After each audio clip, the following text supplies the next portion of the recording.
మహబూబాబాద్ జిల్లా బయ్యారం మండలం బాలాజీపేట చోక్లీ తండాలో ఇల్లందు ఎమ్మెల్యే కోరం కనకయ్యకు నిరసన సేగ తగిలింది. బాలాజీపేటలో ఇందిరమ్మ ఇళ్లకు శంకుస్థాపన చేసేందుకు వచ్చినటువంటి ఎమ్మెల్యేను తీత్లీ తండాకు సంబంధించినటువంటి గిరిజన మహిళలు చుట్టుముట్టి ప్రశ్నల వర్షం కురిపించారు. తమ గ్రామంలో ఒకరికి కూడా ఇందిరమ్మ ఇళ్లు కేటాయించకపోవడంతో ఆగ్రహం వ్యక్తం చేసినటువంటి గిరిజన మహిళలు ఎన్నికల ముందు తమ గ్రామాన్ని దత్తత తీసుకుంటామని చెప్పినటువంటి ఎమ్మెల్యే కోరం కనకయ్య ఎన్నిక ముగిసిన తర్వాత ఒక్కరికి కూడా ఇందిరమ్మ ఇల్లు ఎందుకు కేటాయించలేదంటూ ప్రశ్నల వర్షం కురిపించారు. ఆల్రెడీ ఇల్లున్న వాళ్ళకే ఇల్లు ఇచ్చారు, పొలాలు భూములు ఉన్నటువంటి వాళ్లకు ఇందిరమ్మ ఇల్లు కేటాయించారు. డబ్బులు తీసుకొని ఇందిరమ్మ ఇల్లు ఇవ్వటం ఏంటి, పెద్ద ఎత్తున అవినీతి జరుగుతున్నట్టు ఎమ్మెల్యే దృష్టికి తీసుకెళ్లేటువంటి ప్రయత్నం చేశారు. వాగ్వాదం జరిగింది. ఎవరెవరు డబ్బులు తీసుకున్నారో చెప్పాలంటూ ఎమ్మెల్యే అడిగినటువంటి నేపథ్యంలో విచారణ జరిపించండి, అనర్హులైనటువంటి వాళ్ళందరినీ తొలగించి అర్హులకు మాత్రమే ఇల్లు ఇవ్వాలంటూ గిరిజన మహిళలంతా ఎమ్మెల్యేను చుట్టుముట్టి ఉక్కిరి బిక్కిరి చేశారు, ప్రశ్నల వర్షం కురిపించారు. ఎన్నికల ముందు తమ గ్రామాన్ని దత్తత తీసుకుంటామని చెప్పినటువంటి కోరం కనకయ్య ఒక్క ఇల్లు కూడా ఎందుకు ఇవ్వలేదు, మా గ్రామంలో అర్హులైనటువంటి పేదలు ఒక్కరు కూడా లేరా, ఇందిరమ్మ రాజ్యం అంటే ఇదేనా, ప్రజాపాలన అంటే ఇదేనా అంటూ నిలదీశారు. రేపు పొద్దున ఏం మొహం పెట్టుకొని మా తండాకు వస్తామంటూ ఎమ్మెల్యేను దాదాపు ఆగ్రహం వ్యక్తం చేస్తూ నిలదీసేటువంటి ప్రయత్నం చేశారు. అక్కడి నుంచి వెళ్లిపోతున్నటువంటి ఎమ్మెల్యే కాన్వాయ్కి అడ్డం పెట్టినటువంటి గిరిజన మహిళలు సమాధానం చెప్పాలని, అనర్హులను జాబితా నుంచి తొలగించి అర్హులైనటువంటి పేదలకు ఇందిరమ్మ ఇల్లు వచ్చేలాగా చూడాలంటూ నినాదాలు చేశారు. అతి కష్టం మీద అక్కడి నుంచి బయటపడ్డ ఎమ్మెల్యే పలాయనం చిత్తగించి మెల్లిగా జారుకున్నారు. ఖమ్మం జిల్లా గ్రంథాలయం ఏమిటో నిరుద్యోగులు ఆందోళన బాటపట్టారు.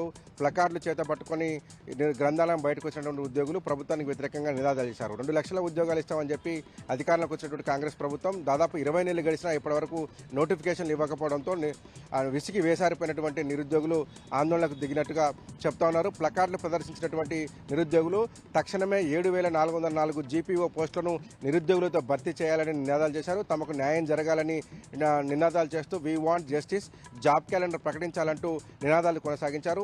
తక్షణమే కాంగ్రెస్ ప్రభుత్వం జాబ్ క్యాలెండర్ ప్రకటించాలని, ఆ ప్రకారమే ఉద్యోగ నియామక ప్రక్రియ చేపట్టాలని, ఎప్పుడు ఏ రకమైనటువంటి ఉద్యోగాల ప్రక్రియ చేపడతారో దాన్ని స్పష్టంగా జాబ్ క్యాలెండర్ రూపంలో తీసుకురావాలంటూ నిరుద్యోగులు నిరసన తెలిపారు. పెద్ద ఎత్తున గుమ్మిగూడినటువంటి నిరుద్యోగులు ప్రభుత్వానికి వ్యతిరేకంగా నినాదాలు చేయడంతో పాటు తక్షణమే జీపీఓ పోస్టులకు నోటిఫికేషన్ జారీ చేసి నిరుద్యోగులతో వాటిని నింపాలంటూ నినాదాలు చేశారు.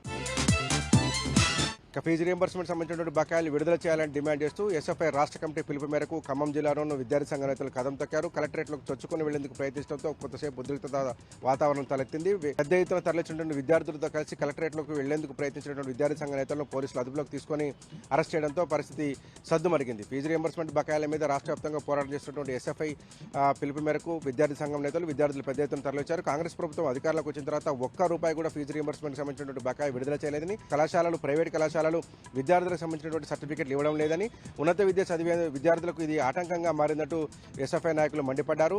ప్రభుత్వం దగ్గర పైసలు లేవని చెప్తున్నటువంటి ప్రజాప్రతినిధులు లక్షల్లో ఎలా జీతాలు తీసుకుంటున్నారంటూ నిలదీశారు. ప్రతి నెల 1వ తేదీనే మంత్రులు అట్లాగే ఎమ్మెల్యేలు ప్రజాప్రతినిధులు లక్షల్లో జీతాలు ఎట్లా తీసుకుంటున్నారు, 3-4 వేల రూపాయలు చెల్లించేటువంటి స్టైఫెండ్కు ప్రభుత్వం దగ్గర డబ్బులు లేవని చెప్పడం శోచనీయమంటూ విద్యార్థి సంఘ నేతలు మండిపడ్డారు. తక్షణమే ముఖ్యమంత్రి రేవంత్ రెడ్డి స్పందించి ఫీజు రీయింబర్స్మెంట్కి సంబంధించినటువంటి బకాయిలు విడుదల చేయకపోతే ఆందోళన ఉధృతం చేస్తామని, రాష్ట్ర వ్యాప్త కార్యాచరణ తీసుకొని ప్రభుత్వం మీద పోరాటానికి మరింత ఉధృతంగా చేస్తామని హెచ్చరించారు. ముఖ్యమంత్రితో పాటు మంత్రుల ఇళ్లను ముట్టడిస్తామని, ప్రజాప్రతినిధులను క్షేత్రస్థాయిలో తిరగనిచ్చేది లేదంటూ హెచ్చరించినటువంటి ఎస్ఎఫ్ఐ నాయకులు ప్రభుత్వం తక్షణమే స్పందించి ఫీజు రీయింబర్స్మెంట్ సంబంధించినటువంటి బకాయిలు విడుదల చేయాలని డిమాండ్ చేశారు.